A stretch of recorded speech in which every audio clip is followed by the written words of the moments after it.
জাতীয় নেতৃবৃন্দের স্বাক্ষর সম্পন্ন হয়েছে। প্রতীক্ষিত জুলাই সনদ সই হলো শুক্রবার। এক ঐতিহাসিক মুহূর্তের সাক্ষী হলো দেশ। এতে বিএনপি জামায়াত সহ 25টি দল স্বাক্ষর করলেও ছিল না জুলাই অভ্যুত্থানের দল এনসিপি এবং জাতীয় ঐকমত্য কমিশনের মাননীয় সভাপতি প্রফেসর মোহাম্মদ ইউনূস। শনিবার শহীদ প্রেসিডেন্ট জিয়াউর রহমানের সমাধিতে শ্রদ্ধা জানাতে যান বিএনপি নেতা সালাউদ্দিন আহমেদ। এ সময় সাংবাদিকদের তিনি বলেন, এনসিপি সহ কয়েকটি দল জুলাই সনদে স্বাক্ষর না করলেও রাজনীতিতে বড় কোনো প্রভাব পড়বে না।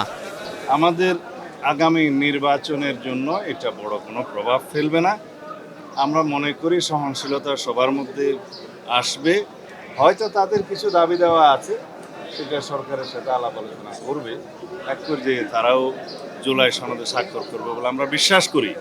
এছাড়া জুলাই যোদ্ধা নামে যে সংগঠনটি সংসদ ভবন এলাকায় বিশৃঙ্খলা সৃষ্টি করছে, তারা আওয়ামী লীগ সমর্থিত বলেও অভিযোগ তার। কিছু সংখ্যক ছাত্র নামধারী, সেটা ইন্টারভিউ আমি দেখেছি, কিছু সংখ্যক উচ্ছৃঙ্খল লোক ঢুকেছে, সেটা ফ্যাসিস্ট সরকারের ফ্যাসিস্ট বাহিনী বলে আমি মনে করি। এবং আওয়ামী ফ্যাসিস্ট বাহিনী যে এখনও সমস্ত জায়গায় এই বিভিন্ন ফাঁকফোঁক করে বিশৃঙ্খলা সৃষ্টি করার চেষ্টা করছে, সেটা গতকালকেও দৃশ্যমান হয়েছে। এখানে কোনো জুলাই যোদ্ধা, সঠিক কোনো জুলাই অভ্যুত্থানের সাথে জড়িত কোনো আমার মনে হয় কোনো সংগঠন অথবা কোনো ব্যক্তি জড়িত থাকতে পারে না।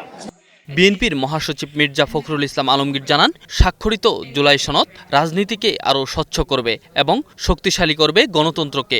রাষ্ট্র কাঠামো পরিবর্তন, মূলনীতির সংশোধন, একই সঙ্গে আমাদের রাজনীতিকে আরও স্বচ্ছ করা, জনগণের কাছে পৌঁছে দেওয়া, গণতন্ত্রকে সত্যিকার অর্থেই গণতন্ত্রের প্রাতিষ্ঠানিক যে প্রতিষ্ঠানগুলো আছে সেগুলোকে প্রাতিষ্ঠানিকভাবে আরও বেশি উন্নত করা এবং গণতন্ত্রকে গণতন্ত্রের মতো চলতে যাওয়া, গণতান্ত্রিক কৃষ্টি অর্থাৎ ডেমোক্রেটিক কালচারটা গড়ে ওঠা, এই ব্যাপারগুলো কিন্তু এই সমাজের মধ্যে সবগুলোই আসতে সক্ষম হয়েছে।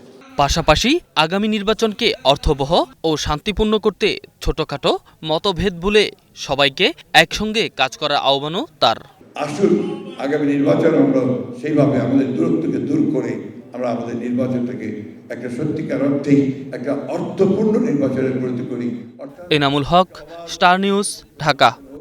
সকলের কাছে